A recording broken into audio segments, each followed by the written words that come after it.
All right, solving systems of equations graphically. We're going to do the first two examples on video, and the last two we're going to do in class together because they involve the graphing calculator. I need you actually doing that and pressing the buttons. All right, so we're going to get right into some review here. And that's basically all we're going to do in the videos is review. These are things you should already know.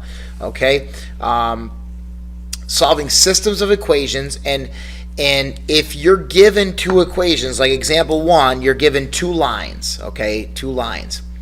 If you have two lines, all right, two intersecting lines, you will have only one solution. There's only one possible solution. That solution is the point of intersection.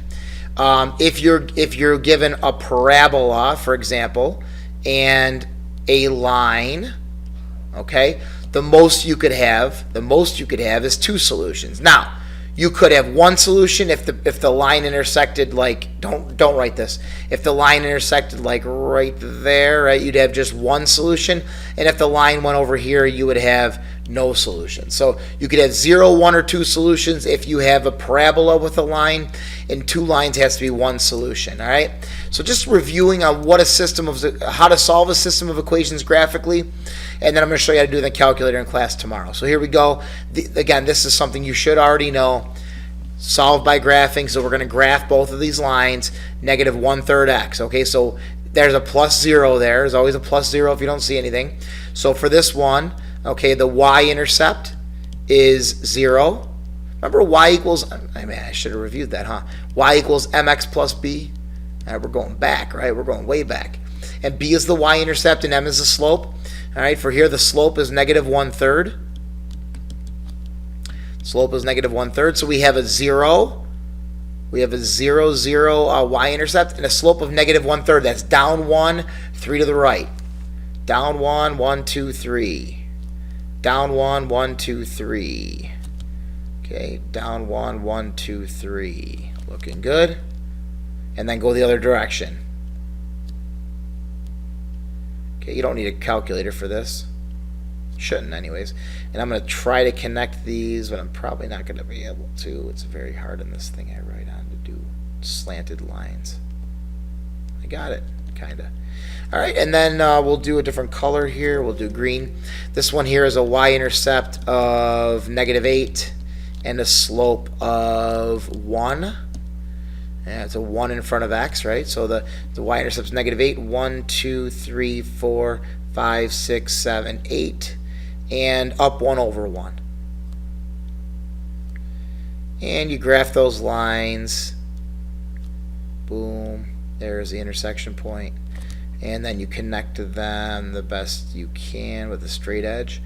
And the intersection point looks like 1, 2, 3, 4, 5, 6, negative 2. 6, negative 2 would be the solution. Now we're going to end up doing this algebraically. This is an algebra course, but I just want you to see graphically what we're actually doing. When you're given two equations, two functions, okay, and I wrote them y equals there, and then in example 2 I put them in function notation, right? You're given two functions. Where they intersect, that is the solution. That's what you're actually doing. We want to make sure we make the connection here. This one I did ahead of time for you. This is for the f of x one. Okay, we don't need a table for this. Let's do the line first. Let's do the g of x. All right, for g of x, the y-intercept is negative 10, and the slope is negative 2. So, negative 10. 1, 2, 3. I think it's down. Yeah, it's down. Yeah, it's the bottom. And then slope of negative 2. So it's down 2 over 1. Down 2 over 1, that's going to be the same as up 2, 1 to the left.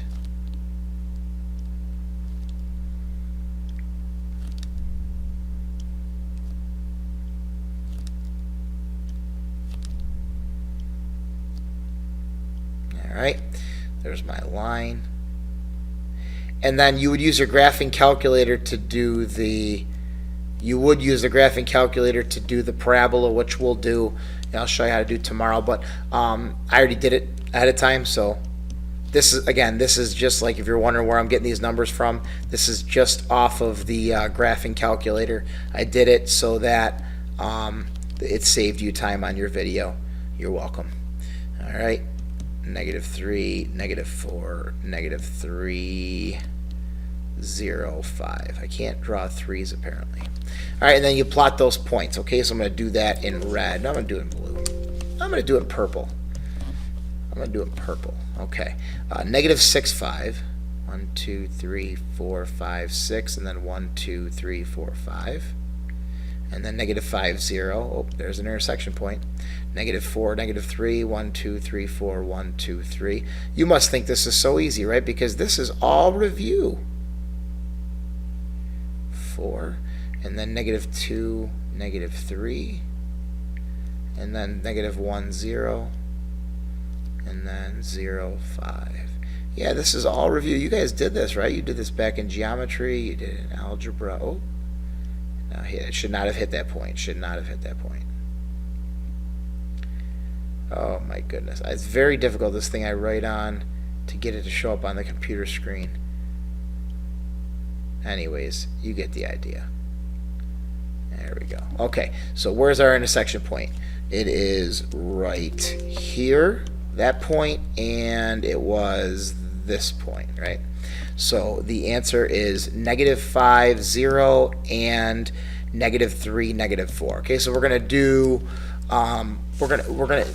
that's when we can graph it by hand when they're nice intersection points. The ones we're going to do in example 3 and 4, they're going to intersect at decimal values. Okay, so you'll see that, and that the calculator is going to do it for us. I'll show you how to do what's called the intersect command. We talked about it earlier in the year. I'm going to show you the intersect command and how you can get the calculator to give you the intersection point on the graph. Then next lesson we're going to be moving into doing these algebraically. All right, so I'll see you in class tomorrow.